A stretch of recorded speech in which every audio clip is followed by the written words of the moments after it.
मलयवती पुतली की कथा। यदि आप मेरी चैनल में नए हो तो मेरी चैनल को सब्सक्राइब करें, शेयर करें और लाइक करें।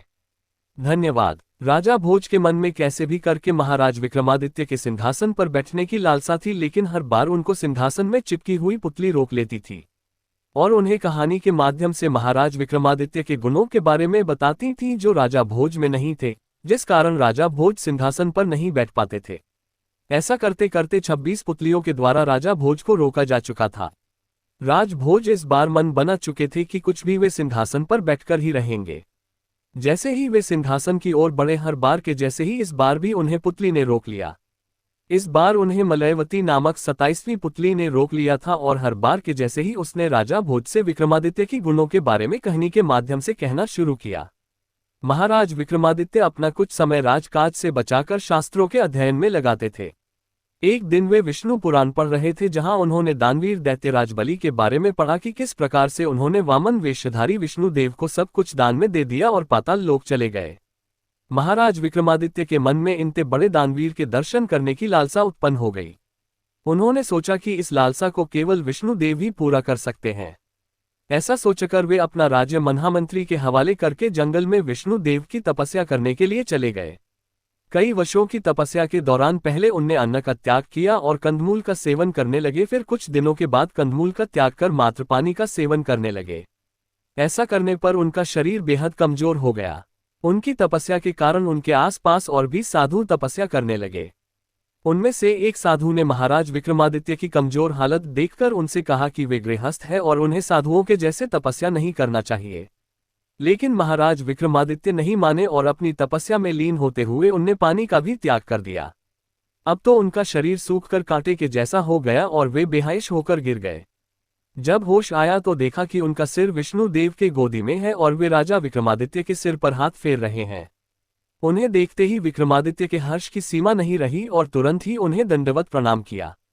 विष्णु देव ने उनसे इतनी कठिन तपस्या का कारण पूछा तो विक्रमादित्य ने पूरा वृतांत सुना दिया। विष्णु देव ने उन्हें एक शंख देते हुए कहा कि वे समुद्र के बीच में बने हुए पाताल लोक तक इस शंख की मदद से पहुंच सकते हैं। जब वे समुद्र के किनारे जाएं तो इस शंख को बजा दें।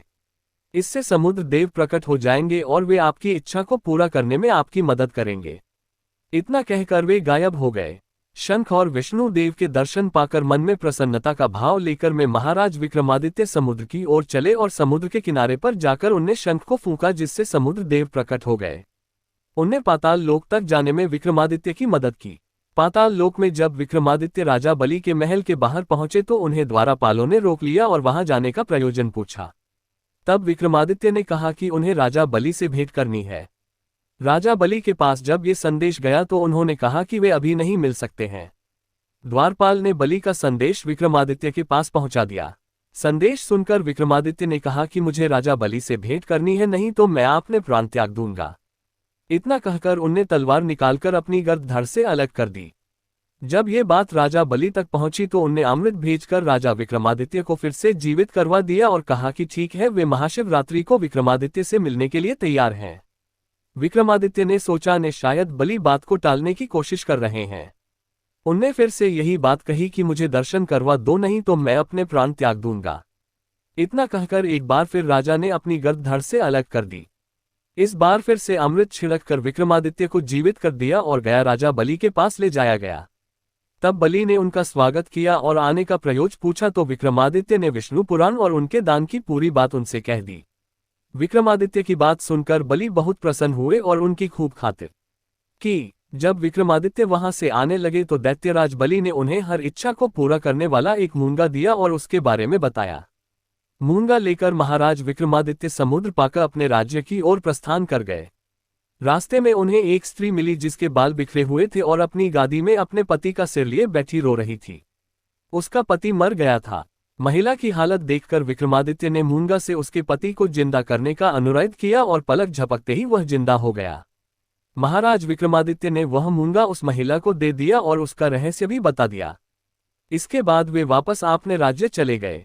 कहानी को खत्म करके पुतली ने राजा भोज से पूछा कि हे राजन, क्या आपके अंदर भी इतनी सामर्थ्य है कि अपने इच्छा को पूरा करने के लिए अपना सब कुछ छोड़कर प्रभु भक्ति में लग जाओ। राजा भोज कुछ न कह सके और 27वीं पुतली भी वहां से उड़कर चली गई। इसके बाद राजा भोज फिर से अपने महल की ओर चले गए। कहानी से सीख। हमें अपने मन लिया हुआ दृढ़ संकल्प किसी भी परिस्थिति में पूरा करना चाहिए, भले ही कितनी विपत्ति का सामना करना पड़े। पूरी कहानी सुनने के लिए धन्यवाद।